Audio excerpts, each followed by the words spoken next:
Hello everyone, आपका बहुत बहुत स्वागत है हमारे यूट्यूब चैनल में। और आज जैसा कि हम सभी लोग वायुमंडल की जो टॉपिक पढ़ रहे थे आपका विश्व के भूगोल में, उसे पढ़ करके हम लोगों ने समाप्त कर दिया है। और इस वीडियो में हम लोग बात करेंगे उससे संबंधित जितने भी प्रश्न होते हैं उनके। कारण ये होता है कि टॉपिक अगर आप पढ़ ले रहे हैं, थ्योरी पढ़ने के बाद जो है उसके क्वेश्चंस को करना बड़ा ज़रूरी होता है, क्योंकि जब तक आप प्रश्न नहीं करते हैं आपके कॉन्सेप्ट क्लियर नहीं होंगे आपका। तो इस प्रकार से प्रश्नों को भी करना बहुत ज़रूरी है। और मैं यही कहना चाहूँगा सभी छात्रों से कि एक बार आप सभी लोग जो विश्व के भूगोल में जितने भी टॉपिकें चल चुकी हैं उसे आप सभी लोग एक बार पुनः रिपीट करें, देखें, और इन सवालों का जवाब आप लोग अच्छे से देंगे। आपका वायुमंडल की जो टॉपिक है वो 5 पार्ट में बनी हुई है। आप सभी लोग पाँचों पार्ट को देखिएगा। इसके बाद यहाँ जितने भी सवाल हैं उन सवालों को आप लोग देखेंगे तो आपको बहुत ही अच्छा लगेगा और ये समझ में आएगा आपका। आइए हम लोग एक एक करके सभी सवालों को देखते हैं यहाँ पर, और आप लोग जवाब भी देंगे। और दूसरा चीज़ कि आप लोग इसे अपने नोटबुक में नोट भी करेंगे। आपका पहले सवाल की तरफ आप लोग बढ़ेंगे और देखेंगे। पहला क्वेश्चन है यहाँ पर आपका कि पृथ्वी के वायुमंडल का कितना प्रतिशत भाग 29 किलोमीटर की ऊंचाई तक पाया जाता है। यानी कि सवाल ये कह रहा है कि पृथ्वी के वायुमंडल का कितना प्रतिशत भाग जो है यह सिर्फ 29 किलोमीटर की ऊंचाई तक पाया जाता है। इसमें ऑप्शन ए आपका दिया है 57%, ऑप्शन बी है आपका 29%, ऑप्शन सी है आपका 76 अर्थात 76%, और ऑप्शन डी दिया है आपका 97%। तो आप लोग जवाब दीजिए इसमें कौन सा उत्तर सही होगा। और एक चीज़ हम कहना चाहेंगे कि आप लोग कमेंट करके ज़रूर बताएंगे कि आपने कितना सवाल सही किया आपका। चलिए देखते हैं यहाँ पर। तो हमने बताया थे आपका कि जो हमारे पृथ्वी का जो वायुमंडल है इसकी अगर हम लोग सांद्रता की बात करें, घनत्व की बात करें सबसे अधिक आपका, तो यह समथिंग 35 किलोमीटर तक इसका घनत्व क्या होता है, बहुत अधिक होता है। यानी कि 99% तक उसी में शामिल होता है आपका। यहाँ आपका सवाल में कह रहा है आपका 29 किलोमीटर, तो यहाँ अकॉर्डिंग जो ऑप्शन के अकॉर्डिंग जो यहाँ पर सही होगा आपका वो 97% आपका सही होगा। 97% वाले को आप लोग ट्रिक करेंगे, अर्थात ऑप्शन नंबर डी यहाँ पर सही करेंगे आप लोग। डी वाला ऑप्शन सही हो जाएगा आपका 97%। नेक्स्ट अगला सवाल है कि वायुमंडल का सर्वाधिक अस्थायी तत्व है। सवाल है आपका कि वायुमंडल का सर्वाधिक अस्थायी तत्व है, और इसमें आप लोग ऑप्शन देखेंगे। ऑप्शन ए दिया है नाइट्रोजन, ऑप्शन बी दिया है ऑक्सीजन, ऑप्शन सी है CO2, और ऑप्शन डी दिया है आपका मीथेन। बताइए इसमें कौन सा सही होगा आपका। कह रहा है कि वायुमंडल का सर्वाधिक अस्थायी तत्व आपका कौन सा है, ये सवाल है आपका। तो सर्वाधिक अस्थायी तत्व की अगर आप लोग बात करेंगे तो यहाँ पर ऑप्शन नंबर ए हो जाएगा। ऑप्शन के अकॉर्डिंग ऑप्शन नंबर ए होगा नाइट्रोजन। नाइट्रोजन होगा आपका। और आप लोग जानते हैं कि नाइट्रोजन कितना महत्वपूर्ण है हमारे वायुमंडल के लिए, हमारे पृथ्वी के लिए, क्योंकि इसी नाइट्रोजन से पौधे जो है अपने प्रोटीन का क्या करते हैं, निर्माण करते हैं आपका। ठीक है ना। इसी नाइट्रोजन से पौधे अपने जो है प्रोटीन का निर्माण करते हैं। और नाइट्रोजन गैस जो है यह आग को आसानी से जलने नहीं देती है आपका। आसानी से जलने नहीं देती है आपका। आसानी से जलने नहीं देती है, अर्थात यह आग को क्या करती है, रोकती है, फैलने से रोकती है आपका नाइट्रोजन गैस। और यह हमारे वायुमंडल में भी सबसे अधिक मात्रा में पाया जाता है, और यह जो है सर्वाधिक अस्थायी तत्व भी है आपका। चलिए अगला सवाल कि वायुमंडल में सर्वाधिक कौन सी गैस मिलती है। वायुमंडल में सर्वाधिक मात्रा में कौन सी गैस मिलती है। तो अभी अभी हमने आपको बताया कि वायुमंडल में सबसे अधिक मात्रा में अगर कोई गैस मिलती है आपका तो वो कौन सी गैस होती है आपका, वो होती है आपका नाइट्रोजन गैस हो जाएगी आपका। नाइट्रोजन गैस आपका, ठीक है ना। यही वाला ऑप्शन आप लोग सही करेंगे, नाइट्रोजन वाला। और इसमें जो ऑप्शन दिया हुआ है आपका, ऑप्शन ए दिया है ऑक्सीजन, ऑप्शन बी है आपका हाइड्रोजन, सी दिया है नाइट्रोजन, और डी दिया है CO2 आपका। तो यहाँ पर जो ऑप्शन सही होगा ये ऑप्शन आपका बदल जाएगा, जबकि सवाल में ऑप्शन वही रहेगा नाइट्रोजन। सी वाला ऑप्शन यहाँ पर सही करेंगे आप लोग, नाइट्रोजन सही हो जाएगा। यह वायुमंडल में सबसे अधिक मात्रा में पाया जाता है। कितना अगर पूछे पाया जाता है तो 78% नाइट्रोजन होता है आपका। नोट कर लीजिए आप लोग।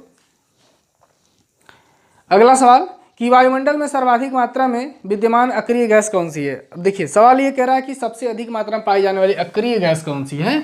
हमने शुरू में ही बताए थे, जब गैसों के बारे में पढ़ा रहे थे तो शुरू में ही बताए थे कि सबसे अधिक मात्रा में जो है वायुमंडल में कौन सी गैस अक्रिय गैस पाई जाती है आपका, ये बात शुरू में ही हो गई थी आपका।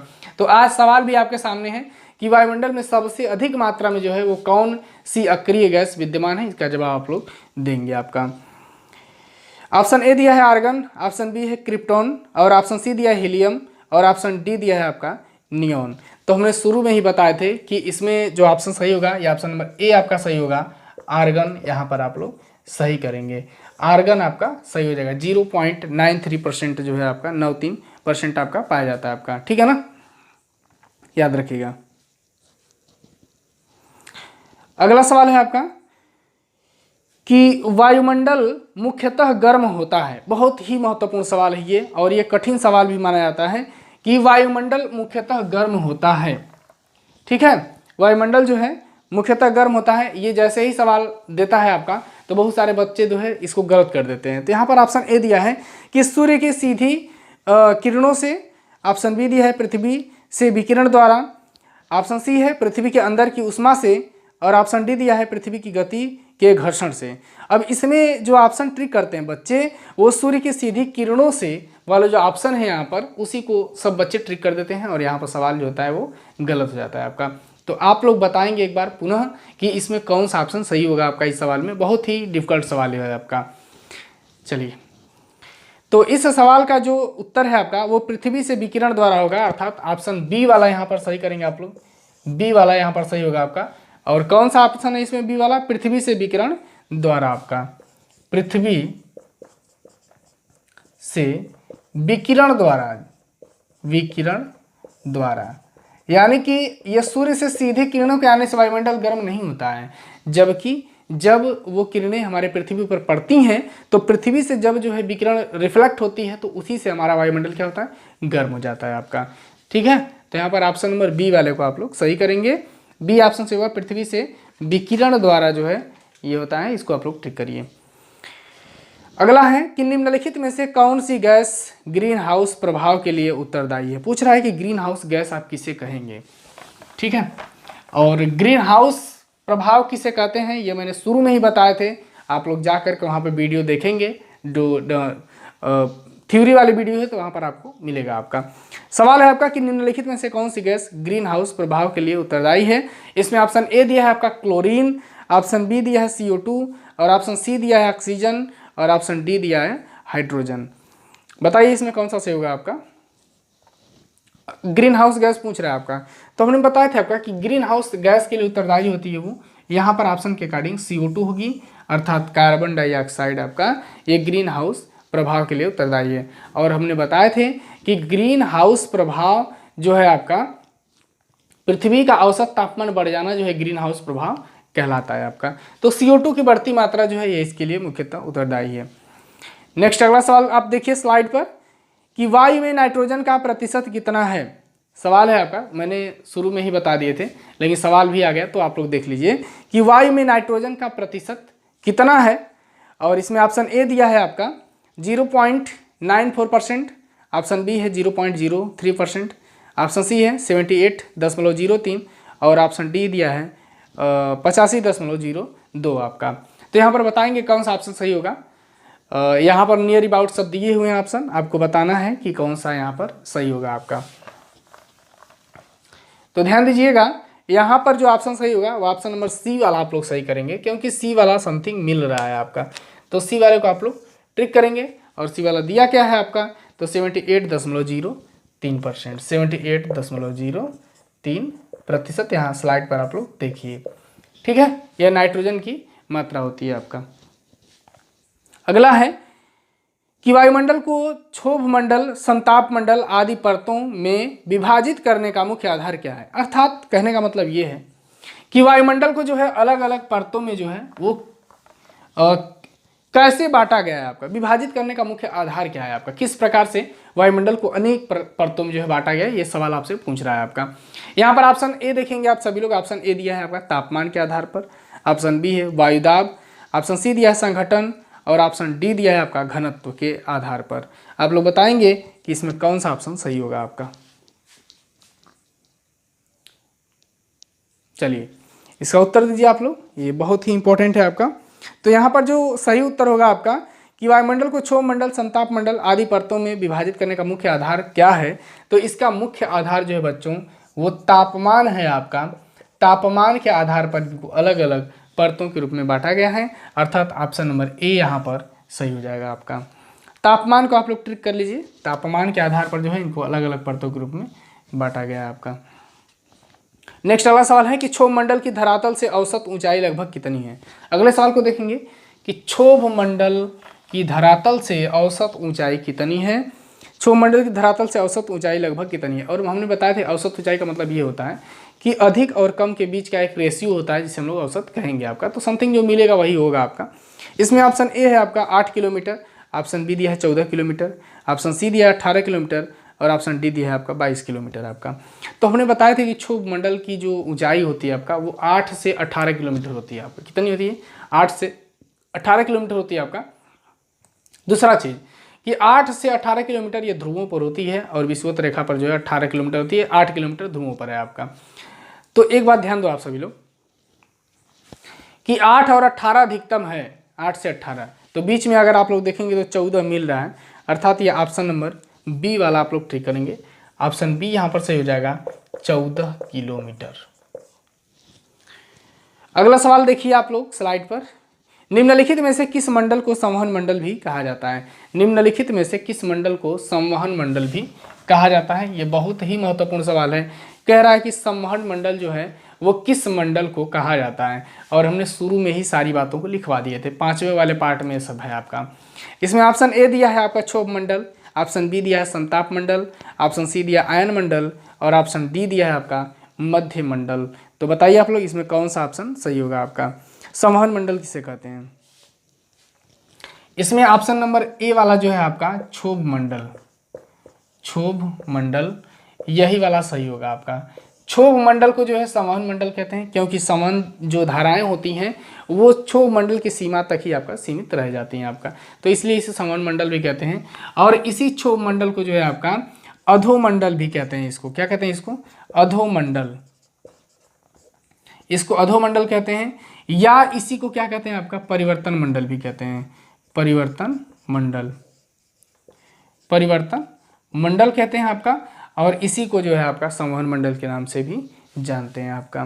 यह धरातल की सबसे नीचे वाली परत है आपका, ठीक है ना, नोट कर लीजिए इसको।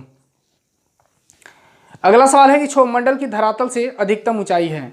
सवाल है आपका कि क्षोभ मंडल की धरातल से जो है वो अधिकतम ऊंचाई कितनी है, ये सवाल है आपका। ऑप्शन ए दिया है 6 किलोमीटर, ऑप्शन बी दिया है आपका 8 किलोमीटर, ऑप्शन सी दिया है 12 किलोमीटर और ऑप्शन डी दिया है आपका 18 किलोमीटर। बताएंगे कि क्षोभ मंडल की धरातल से अधिकतम ऊंचाई कितनी है आपका। हमने शुरू में ही बताए थे, अभी जल्द ही बताया आपका कि 8 किलोमीटर कम से कम और अधिक से अधिक आपका 18 किलोमीटर। तो यहाँ पर जो ऑप्शन नंबर डी वाला है आपका उसे आप लोग टिक करेंगे, डी हो जाएगा 18 किलोमीटर आपका, यानी कि क्षोभ मंडल की अधिकतम ऊंचाई आपका 18 किलोमीटर होती है आपका। और आप लोग क्षोभ मंडल के बारे में कुछ पॉइंट्स जानते ही हैं कि क्षोभ मंडल जो है ये धरातल की वायुमंडल की सबसे नीचे वाली परत है आपका, अर्थात ये भूक्रस्ट जो है परपटी जिस पर हम लोग हैं, हम लोग क्षोभ मंडल में हैं। और मौसम संबंधित सभी परिघटनाएं किस मंडल में होती हैं? तो क्षोभ मंडल में होती है आपका। इतना पॉइंट्स आप लोग याद रखेंगे, ठीक है। नेक्स्ट अगला है, अगला सवाल है आपका कि पृथ्वी के वायुमंडल का सर्वाधिक घनत्व कहाँ पर होता है। कह रहा है कि पृथ्वी की वायुमंडल का सबसे अधिक घनत्व कहाँ पर होता है आपका। तो हमने बताए थे कि जो एकदम नीचे वाली परत है उसी में जो है घनत्व अधिक होता है। तो ऑप्शन आप लोग देख लीजिए। ऑप्शन ए दिया है क्षोभ मंडल, ऑप्शन बी दिया है संताप मंडल और ऑप्शन सी दिया है मध्य मंडल और ऑप्शन डी दिया है आपका आयन मंडल। तो पृथ्वी के वायुमंडल का घनत्व सबसे अधिक कहाँ पर होता है? तो सबसे नीचे वाली परत इसमें कौन सी होती है आपका? क्षोभ मंडल, क्षोभ मंडल, अर्थात पृथ्वी के सबसे नीचे वाली परत में जो है वायुमंडल क्या होगा आपका? सबसे घना आपका होगा आपका, ठीक है ना। सबसे अधिक घनत्व वाला वायुमंडल क्षोभ मंडल में होता है। और क्षोभ मंडल को जो है ट्रोपोस्फियर कहा जाता है, ये बात आप लोग याद रखेंगे। ट्रोपोस्फियर ऑप्शन में दे देगा आपका, ट्रोपोस्फियर इसको कहा जाता है आपका, ये चीज याद रखेंगे आप लोग। अगला सवाल है कि मौसम एवं जलवायु के परिवर्तन की प्रक्रियाएं किस वायुमंडलीय परत में होती हैं। मौसम एवं जलवायु के परिवर्तन की प्रक्रियाएं किस वायुमंडलीय परत में होती है। इसमें ऑप्शन ए दिया है आपका संताप मंडल, ऑप्शन बी है आपका बाह्य मंडल, ऑप्शन सी दिया आयन मंडल और ऑप्शन डी दिया है आपका क्षोभ मंडल। तो आप लोग बताइए कि मौसम संबंधित सभी परिघटनाएं जो है वो किस मंडल में होती हैं, यही आपको बताना है आपका। ठीक है, तो इसमें जो ऑप्शन सही होगा आपका ये ऑप्शन नंबर डी वाला आप लोग ट्रिक करेंगे, क्षोभ मंडल। अर्थात हमने बताए थे कि जितनी भी मौसम संबंधित गतिविधियां होती हैं वो सभी किस मंडल में होंगी आपका, तो क्षोभ मंडल में होंगी, जिसे ट्रोपोस्फीयर के नाम से जानते हैं आपका। ठीक है, और ये सवाल बहुत बार पेपर में पूछा गया आपका कि मौसम संबंधी परिघटनाएं जो है वो किस मंडल में होती हैं आपका। चलिए अगले सवाल को आप लोग देखेंगे कि मेघ गर्जन वायुमंडल की किस परत में होता है। सवाल को बस बदल दिया है कुछ नहीं, बात वही है आपका। जो बच्चे थ्योरी को देखे होंगे वो गलत नहीं करेंगे आपका, क्योंकि सारी चीज़ें वहाँ से मिल रही हैं आपका। मेघ गर्जन वायुमंडल की किस परत में होती है, इसमें ऑप्शन ए दिया है आयन मंडल, ऑप्शन बी है ओजोन मंडल, ऑप्शन सी दिया है क्षोभ मंडल और ऑप्शन डी दिया है आपका समताप मंडल। तो आप लोग बताइए कि मेघ गर्जन वायुमंडल की किस परत में होता है आपका, इसको बताएंगे आप लोग। चलिए मेघ गर्जन की अगर हम लोग बात करेंगे, अर्थात ये कह रहा है कि बारिश का होना, बादल का बनना जो है किस में होता है आपका। ठीक है, तो यहाँ पर होगा आपका क्षोभ मंडल, अर्थात ऑप्शन नंबर सी वाला आप लोग टिक करेंगे, क्षोभ मंडल। क्षोभ मंडल हो जाएगा यहाँ पर ऑप्शन आपका। ठीक है ना, मेघ गर्जन जो है वायुमंडल की क्षोभ मंडल वाले परत में होता है आपका। अगला सवाल है कि वायुमंडल की किस सतह में तापमान में बहुत अधिक उतार चढ़ाव नहीं होता है। सवाल देखिए आप लोग स्लाइड पर कि वायुमंडल की वो कौन सी परत है आपका जिसमें तापमान में जो है बहुत अधिक उतार चढ़ाव नहीं होता है। तो जैसा नाम वैसा काम आपका। ऑप्शन ए दिया है संताप मंडल, ऑप्शन बी दिया है क्षोभ मंडल, ऑप्शन सी दिया है बाह्य मंडल और ऑप्शन डी दिया है आपका ताप मंडल। बताइए कौन सा इसमें सही होगा आपका। देखिए अगर हम लोग बात करेंगे कि वह कौन सा वायुमंडलीय परत है जिसमें तापमान के उतार चढ़ाव की कोई दिक्कत नहीं होती है, तो वो है आपका समताप मंडल। यहाँ पर नोट करेंगे आप लोग, समताप मंडल हो जाएगा आपका। यानी कि समताप मंडल में जो है तापमान के उतार चढ़ाव का बहुत बड़ा इशू नहीं होता है। यहाँ पर ऑप्शन नंबर ए को आप लोग ट्रिक करिए, ऑप्शन नंबर ए सही हो जाएगा आपका समताप मंडल। अगला है कि ओजोन परत मुख्यतः पाई जाती है। यह सवाल बड़ा महत्वपूर्ण है कि ओजोन परत जो है वो किस मंडल में पाई जाती है, बहुत बार इसको परीक्षा में पूछा है आपका। ठीक है, तो ओजोन परत मुख्यतः कहाँ पाई जाती है, इसमें ऑप्शन ए दिया है क्षोभ मंडल, ऑप्शन बी दिया है आपका मध्य मंडल, ऑप्शन सी है आपका संताप मंडल और ऑप्शन डी दिया है आपका बाह्य मंडल। बताइए कि ओजोन परत मुख्यतः पाई जाती है किस मंडल में। तो इसका सवाल का जवाब जो होगा वो सी वाला हो जाएगा आपका समताप मंडल में। आपका किस मंडल में, आपका समताप मंडल। यानी कि ऑप्शन नंबर सी आप लोग सही करेंगे, समताप मंडल में जो है आपका ओजोन परत पाई जाती है। अगला सवाल है कि वातावरण की वह परत जो रेडियो तरंगों को परावर्तित करती है कौन सी है। यानी कि कह रहा है कि रेडियो तरंगों को वायुमंडल की कौन सी परत जो है वो परावर्तित करती है, यही आपको बताना है आपका। इसमें ऑप्शन ए दिया है आपका आयन मंडल, ऑप्शन बी दिया है क्षोभ मंडल, ऑप्शन सी दिया है संताप मंडल और ऑप्शन डी दे दिया है आपका बाह्य मंडल। तो आप लोग बताएंगे कि इसमें कौन सा ऑप्शन सही हो जाएगा आपका। चलिए वातावरण की वह कौन सी परत है जो रेडियो तरंगों को परावर्तित करती है, तो यहाँ पर ऑप्शन नंबर ए आप लोग ट्रिक करेंगे, ऑप्शन नंबर ए हो जाएगा आपका आयन मंडल। अगला सवाल है आपका कि वायुमंडल में ओजोन स्तर के अवक्षय का कारण निम्नलिखित में से कौन सा है। यानी कि ये कह रहा है कि ओजोन परत का जो नुकसान हो रहा है उसके लिए उत्तरदायी गैस कौन सी है। और यहाँ पर ऑप्शन आप लोग देख लेंगे, यहाँ पर एक एक करके सभी ऑप्शन को देखेंगे। सल्फर डाइऑक्साइड, ऑप्शन बी दिया नाइट्रस ऑक्साइड, ऑप्शन सी दिया कार्बन डाइऑक्साइड और ऑप्शन डी दिया क्लोरोफ्लोरोकार्बन। ये तो पूछना नहीं है, सब बच्चे जानते हैं कि ओजोन परत के क्षरण के लिए सबसे ज़्यादा उत्तरदायी गैस कौन सी है आपका, तो CFC है आपका, आप लोग जानते ही हैं क्लोरोफ्लोरोकार्बन CFC। यानी कि यह जो है यह ओजोन परत को बहुत ही ज़्यादा नुकसान पहुंचाती है। और ओजोन दिवस कब मनाते हैं आपका, देखिए यहाँ पर जो ऑप्शन सही होगा ना, ऑप्शन ए दिया sulphur dioxide, option B nitrous oxide, option C carbon dioxide और ऑप्शन डी दिया है क्लोरोफ्लोरोकार्बन, अर्थात डी वाला ऑप्शन सही करेंगे आप लोग। डी वाला ऑप्शन आप लोग टिक कर लेंगे, CFC क्लोरोफ्लोरोकार्बन, इसी को बोलते हैं CFC को। और ओजोन दिवस मनाते हैं कब, ओजोन दिवस को बहुत पूछता है पेपर में, 16 सितंबर को जो है ओजोन दिवस मनाया जाता है। और यह ओजोन परत जो है आपका, ये हमें पराबैंगनी किरणों से क्या करती है, बचाती है। यह किस परत में होती है आपका, समताप मंडल में होती है। और समताप मंडल जो है आपका, वो वायुमंडल का वह परत है जो वायुयान के उड़ाने के लिए उसमें अनुकूल दशा पाई जाती है। तो आपसे पूछे कि वायुयान की उड़ाने की अनुकूल दशा किस मंडल में पाई जाती है आपका, तो समताप मंडल में आपका वायुयान की उड़ाने की अनुकूल दशा पाई जाती है आपका, ठीक है ना। तो आज के रहे ये काफ़ी इंपॉर्टेंट प्रश्न जो परीक्षाओं में आए हुए प्रश्न थे, और ये वायुमंडल से बने हुए प्रश्न थे। वायुमंडल की जो थ्योरी है, एक बार पुनः मैं कहना चाहूँगा आप सभी लोग जरूर देखिएगा, तो ये सवाल आपको बहुत बेहतरीन समझ में आएंगे आपका, ठीक है ना।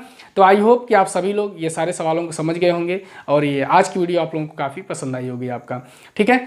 तो अब हमें आप सभी लोग इजाज़त दीजिए, मिलेंगे नेक्स्ट वीडियो में आपका, तब तक के लिए बहुत बहुत धन्यवाद आपका।